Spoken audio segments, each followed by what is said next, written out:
What is going on, everybody? Welcome back to the channel. Aftersound here, bringing you Splinterlands content every single day. We also stream right here in this channel every Tuesday, Thursday, and Sunday morning, so come by and say hello.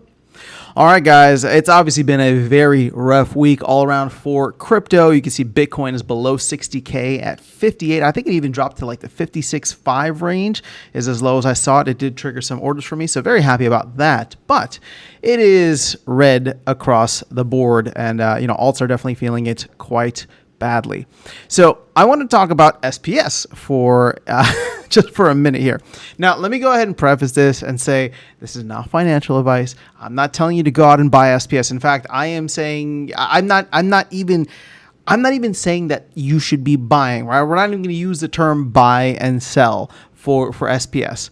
All I want to do is highlight the number of players, the number of tokens, and what I believe your goal should be, your target should be. Again, not from buying, although if you feel the need to and you want to do your own research, you can absolutely go ahead and do that, but from playing the game. Again, if you enjoy playing the game, you can go in, start for not free, but you can essentially rent, right? Rent whatever you need, whether it's SPS, cards, and you'll be able to work your way up. And over time, you will accumulate SPS because that is the token that is paid out in rewards.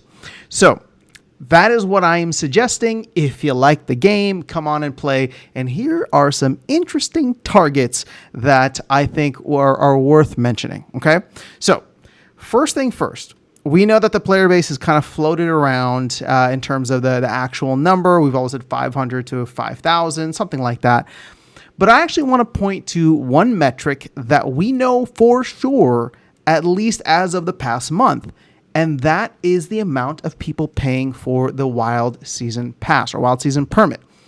So that has topped 3,000 both times, right? Both seasons so far. So over the last month, we've had two instances of 3,000 or more folks that are willing to pay to play, right? Willing to pay to participate. And if you saw one of my recent videos, you only have to be moderately successful to come out ahead in that trade. If you saw where vouchers are now versus where the amount of SPS that I was able to get, I mean, I was going 10x. And yes, I have a decent SPS stack. I've accumulated cards, both soulbound and not, for almost 3 years at this point. So it might be different for me than somebody starting out, but that actually might be a little bit of an experiment that I try to run later. That's besides the point. My whole point is that we can say there's 3,000 accounts that are here and participating and willing to pay to participate. So if you just use that as a general broad number, what I want to take a look at is, well, how much SPS should you be holding, right? How much SPS should you be trying to get if you were trying to get your piece of the pie? If you were one of the 3,000 players here, what would be the goal? What would be the aim so that you have an equal voice, right? I mean, and when I say equal, that's not the right word. When you have your share of your voice all around. Okay, so if you go down, you can see here, SPS, there's going to be 3 billion total that are minted. Of course, we've burned over 3 billion. We've burned over 100 million already, 120 million. So the max supply now is 2.877 billion. But even just using that 3 billion for a second, okay? If you use that 3 billion for a second, and then take the 3,000 players that we have, that would mean 1 million SPS per active player.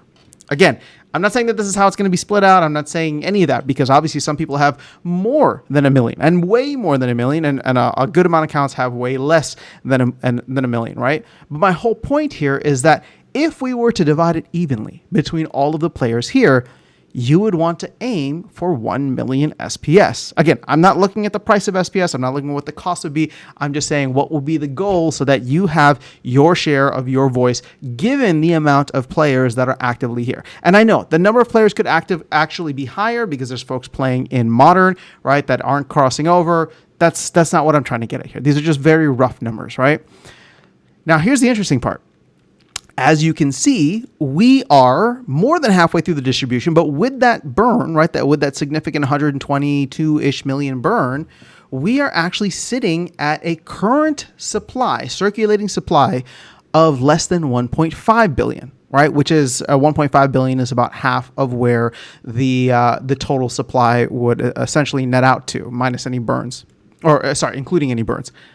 So you could take that 1 million and for right now, cut it down in half and say that, okay, with the circulating or actual supply, right? And that includes circulating staked and what's in the DAO. And this is the thing, we could take what's in the DAO out as well, even though what's in the DAO should eventually recirculate. You could bring that down to 500K. So the way that I'm viewing it is, okay, I want to have a short-term goal of 500K because 500K, as long as we are at 1.5 billion or below in terms of total actual supply, 500K would actually represent my share, my stake or whatever, given that the game has 3,000 players. Now, if the game has more or gets more than 3,000 players, but I still have 500K SPS, oh, I'm sitting ahead of the median, right? Or the majority. I don't know which term it is, but you get my point. So I'm setting these goals for myself again, and it's not about going out and buying SPS. That's not what I plan to do or not how I'm going to approach it. And if I do, then that's fine. But my whole point is I can play the game and continue to play the game and just work my way up. And in the short term, and when I say short term, I'm talking about the next, we'll call it 12 months or so. Over the next 12 months, trying to get myself to 500K. And then over the long term, meaning over the course of the entire SPS distribution, I would love to get up to 1 million. So those are the goals I'm setting out for myself, again, very loosely. But I just wanted to share them with you because I thought they were interesting numbers, given that we now know how many people are active participants in the ecosystem, right? We're not just looking at charts and metrics that we kind of have to guess in terms of how many people are actively playing and how many are not and how many are, bots and whatever. It doesn't matter. We now know that there's 3,000 players so far, 3,000 accounts that are willing to pay over the past 2 seasons. And more than 3,000 accounts, right, that are willing to pay over the past 2 seasons that are participating in this ecosystem. And when you break it down by that, 500,000 is the short-term goal, 1 million is the long-term goal. But that is all I have for you guys in this video. I'm very curious to hear your thoughts on that. If you are working towards accumulating, or are you selling, or are you buying? What is your game plan overall? Like I said, this is not financial advice. I'm not looking at the price of SPS. I'm not telling you to go out and buy it. I'm just saying if you like playing the game and you like stacking SPS as the token that you get as a reward, those are my kind of short and medium term goals. Short and long term goals. And just thought I'd share it. So let me know your thoughts in the comments below. Otherwise, I'll catch you all in the next one and see you around the game. Take care.